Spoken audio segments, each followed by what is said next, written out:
Hey, welcome back everybody. It's Coach O'Connor. Thanks for tuning in. So I got a few more videos I want to do for you to help you guys get ready for tryouts. So a few weeks ago I finished up my series on videos to help you perform better and score better at tryouts. So if you haven't seen those, go back, take a look. There's about 40 of them. Make sure you subscribe so you don't miss out on any of the future stuff either. So the videos I want to do for you now are to help you with tryouts too, but in a little different way. So we've been lucky enough to be able to start our indoor open gyms recently because our tryouts are coming up in about 3 weeks. So we've been getting about 1 hour per week with each group, which isn't a whole lot of time. And I know that not everybody can retain all that stuff that we're doing in just 1 hour a week. So what I want to do in these videos is cover all the stuff that we are doing at those open gyms so people can spend some time at home, slow things down, and practice on their own by watching the videos and pause and rewind at your own pace. Because 1 hour a week is not going to get it done and make you proficient. You have to put in lots of extra work at home. Hopefully these videos will help you do that. So let's get started. All right, first I talk about proper arm care with the girls when we talk about throwing before we do our throwing warm-up. It's important that you have some sort of routine to warm up your arms for throwing before you even start throwing. So make sure you add something to your dynamic warm-up, something that you're doing pre-game or pre-practice to loosen up and warm up those muscles that you use for throwing before you actually start throwing, and that's going to help prevent injury. Also, make sure you are not skimping on the mechanics or cheating on the mechanics, because that's a great way to injure yourself really quickly by doing things wrong. So I always tell the girls, be a good partner. If you see your throwing partner doing something wrong, throwing like this, point it out to them so they don't get hurt. I also tell the girls it's really important to take care of your arm after you're done throwing.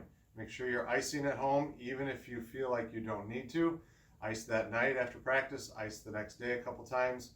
Even if it doesn't hurt, it's going to pay off. It's going to keep your muscles healthier and keep your arm lasting a lot longer. So warm up and stretch before you throw. Make sure you use proper mechanics, and then make sure you're taking care of your arm, icing and resting after each throwing session. That way your arm is going to last a whole lot longer and you'll stay healthier. So now let's get into the throwing warm-up that I have the girls do. So this is what I use for all of my girls. It doesn't mean it's the best in the world, but it's what we do, and I think if the girls use this, it's going to make them better, stronger, faster, more accurate throwers. So feel free to use it if you like. Girls that are working out with me, this is what we do, so you can use this to practice at home.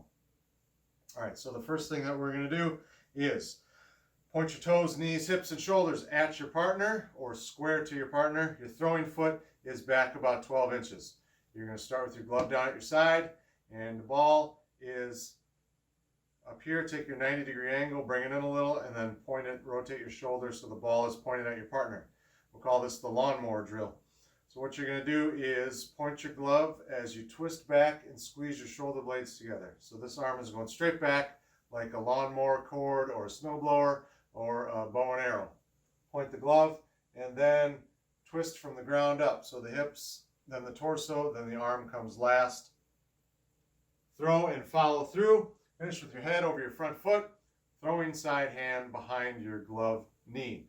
Even if you're throwing 5%, you still follow through 100%, so you build that muscle memory and you can do it right every time. So 8 to 10 of those, then we move on to step 2, which is the same setup, except now I start with the ball in my glove, center of my chest. And now I'm going to twist back. As I do that, I break my hands apart, thumbs down. So the thumbs break apart down and then back. So from here, they go down and then back. I point my glove, squeeze the shoulder blades together, and then I do the same thing. Turn my hips, turn my torso, elbow comes last, throw, follow through. The next thing that we're going to do is a rocker drill. So now we switch, so our glove side is pointed at our partner. So from this angle, this is what it looks like. Feet are nice and wide, as if you are about to, or just landed your front foot to make a big long throw.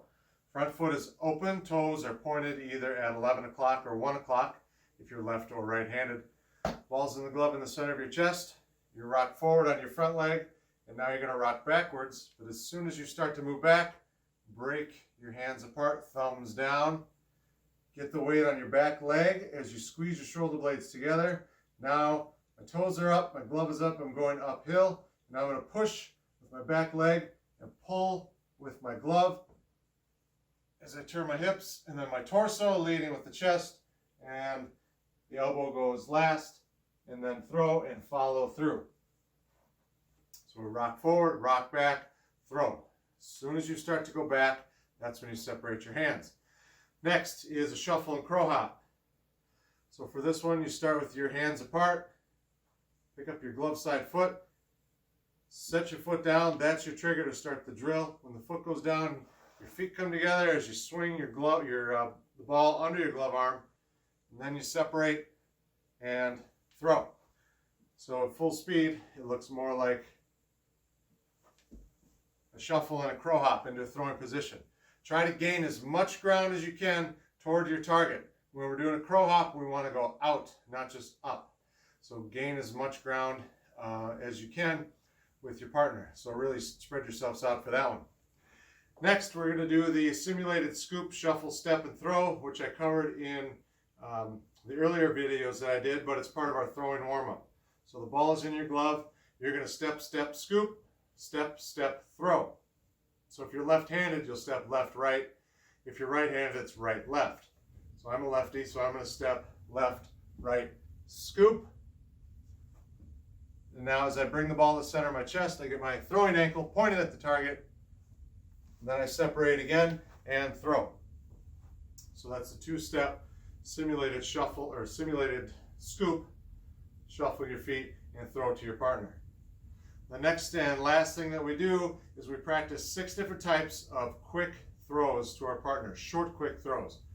So in softball, as the girls get older, they get faster and stronger, but the bases stay the same. They're 60 feet forever.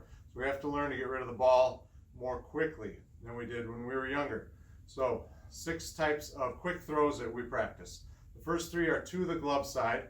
So your glove side is facing your partner. I'll stand this way so you can see.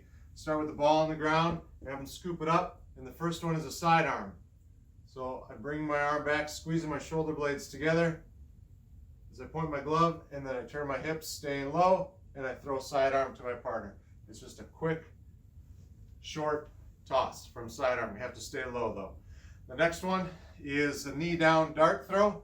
So I scoop it up as I bring my knee down, I bring the ball up at the same time and throw like a dart.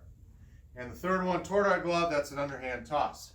So I scoop it up, move my glove out of the way so they can see the ball. As I turn my hips, throw and step through. The ball never goes backwards, only forward. Then we do 3 throws away from our glove side. So now your throwing side is facing your partner. The first one is a flip. So you bring the ball up to your chest and flip to your partner just using your elbow. Don't use your shoulder, otherwise you're going to overthrow it. The second one, knee down, dart throw this way. Now my glove knee goes down. As the ball comes up, my glove knee goes down, I make the throw. And the last quick throw we practice is a glove flip. So the ball's in your glove.